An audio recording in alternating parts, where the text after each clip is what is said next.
All right, as we said, we've got an interview now with John Alesi. What a lovely man this man is. I really enjoyed my time with him, and he's quite a complex character. So let's take you now behind the scenes and in the pits.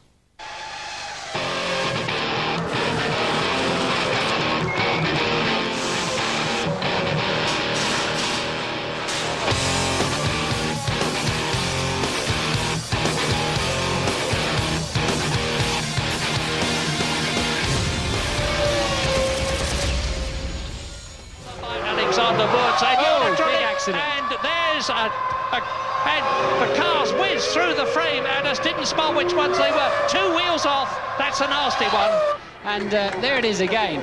Surely Pedro knew he was there. His head is very well forward there. Yeah, that's a big crash, a very big crash. It's well over 200 miles an hour, and I don't think they'd quite made it to the braking zone. That crash last year, frightening, big shunt.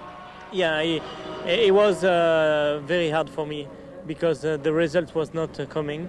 We had a very difficult moment because the car was not reliable, and when I had this huge shunt, I was thinking with Alain to be helped. And when I knew Ferrari was coming to help us for this season, it makes me some sun in my heart. The car seems very loose. It seems to be dancing around the circuit. Yeah, but I love to dance with my car. It's a question I would love to ask you. When you went to Ferrari, you also had a chance to go to Williams. Do you ever think back then what would have or could have happened?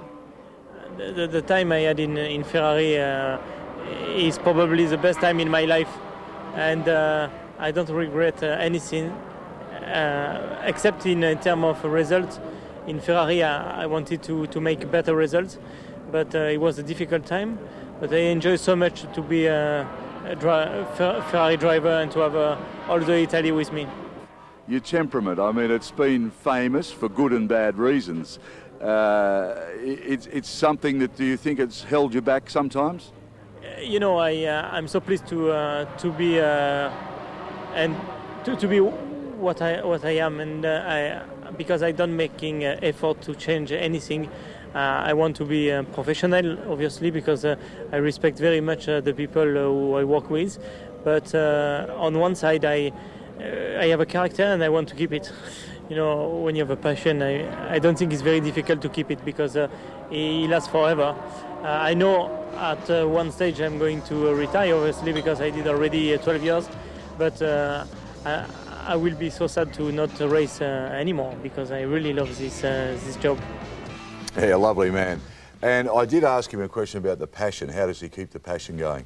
And he just looked at me and he said, well, I am part Sicilian, you know. I mean, and he's got this great collection of old cars. He's got Rolls Royces there, little picnics in, and he's got Morris Minors and little Fiat Bambinos, like amazing amount of cars. Well, yeah, that question you asked him about, did he regret not going to Williams? He actually signed a contract with Frank and went to him and said, look, Ferrari's just offered me a job.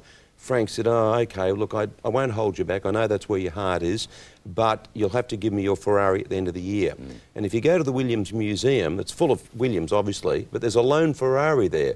And that was the car, good to his word. At the end of that year, he said, Frank, here's the Ferrari. Well, when we did the story there, we actually explained that in the story. It's fantastic, you know. You see all these Williams and here it is, the lone Ferrari. Terrific stuff.